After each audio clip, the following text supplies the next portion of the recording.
بسم اللہ الرحمن الرحیم۔ آج کی صبح وہ مبارک صبح ہے جب ہمارے آقا حضور اکرم صلی اللہ علیہ وآلہ وسلم اس دنیا میں تشریف لائے، جن کی آمد سے باطل کے اندھیرے چھٹ گئے، تاریکیاں دور ہوئیں اور ہر طرف روشنی اور نور ہی نور پھیل گیا۔ اس کا سلسلہ قیامت تک جاری رہے گا۔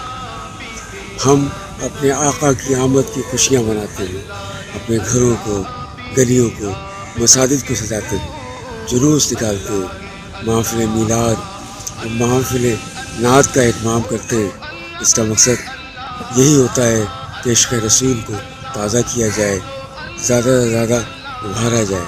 خود حضور اکرم صلی اللہ علیہ وسلم نے اس بارے میں کیا فرمایا، آئیے سنتے ہیں۔ آپ صلی اللہ علیہ وسلم نے فرمایا کہ تم میں سے کوئی اس وقت تک مومن نہیں ہو سکتا جب تک کہ میں اسے اس کے ماں باپ، اولاد اور ہر شے سے زیادہ محبوب نہ ہو جاؤں۔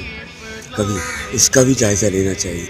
عید میلاد النبی کی خوشیاں منانے سے انکار نہیں، ورنہ کوئی اختلافی باتیں چھیڑنے کا مقصد ہے، بلکہ یہ کہنے کا مقصد ہے کہ جس مقصد کے لیے حضور پرنور صلی اللہ علیہ وسلم اس دنیا میں تشریف لائے اور جو پیغام دے کے گئے، اور ساری عمر اسی کے لیے جدوجہد کرتے رہے، جب دنیا سے پردہ فرمانے لگے تو آخری الفاظ یہی تھے کہ سلی یعنی نماز کو نہ چھوڑیں۔